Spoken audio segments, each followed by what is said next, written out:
Hi! Hello! Welcome to my channel SMS పక్కా middle class family అండి. అందరూ ఎలా ఉన్నారు? బాగున్నారా? ఇక్కడ నేను చూపిస్తుంది థంబ్‌నెయిల్ చూడంగానే అర్థమైపోయి ఉంటది కదా! ఇట్లాంటి చెట్లు ఎక్కడ పడితే అక్కడ పెంచరంటండి. అయితే అడవుల్లో లేకపోతే తోటలో అదేనండి శివనాగమల్లి చెట్టు. మేము లాస్ట్ వీక్ ఒక ఆంజనేయ స్వామి గుడికెళ్ళామండి. అక్కడ ఆంజనేయ స్వామి గుడికి లోపలికి ఎంటర్ అయ్యేటప్పుడు ఈ చెట్టు కనపడింది. ఫస్ట్ నాకు ఈ చెట్టేంటో అర్థం కాలేదు. నాగమల్లి చెట్టు, నాగమల్లి చెట్టు అంటారు కానీ నేనెప్పుడు చూడలేదండి. వాళ్ళనడిగి తెలుసుకున్నాను. అయితే నాకు అనిపించింది ఈ చెట్టుని చూడంగానే నాకు 3 రకాలుగా అనిపించిందండి.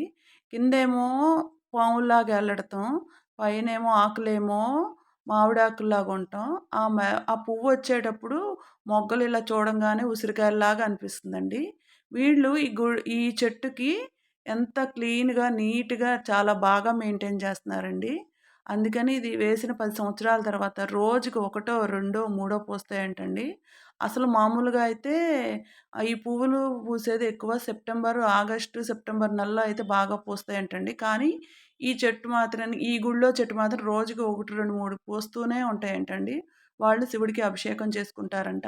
ఇంకో విషయం ఇది అమ్మవారికి కూడా బాగా ఇష్టమంటండి. వీటితో పూజ చేస్తే చాలా మంచిదంట.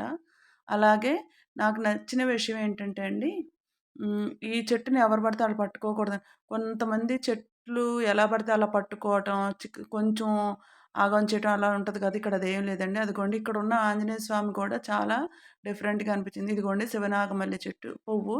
ఆ పువ్వు కూడా ఆదిశేషుడు పడగ విప్పినట్టుగా, లోపల చిన్న శివలింగం ఉన్నట్టుగా మనకు తెలుస్తుంది కదా! సృష్టి ఎంత గొప్పదో కదండీ! నాకైతే నచ్చింది.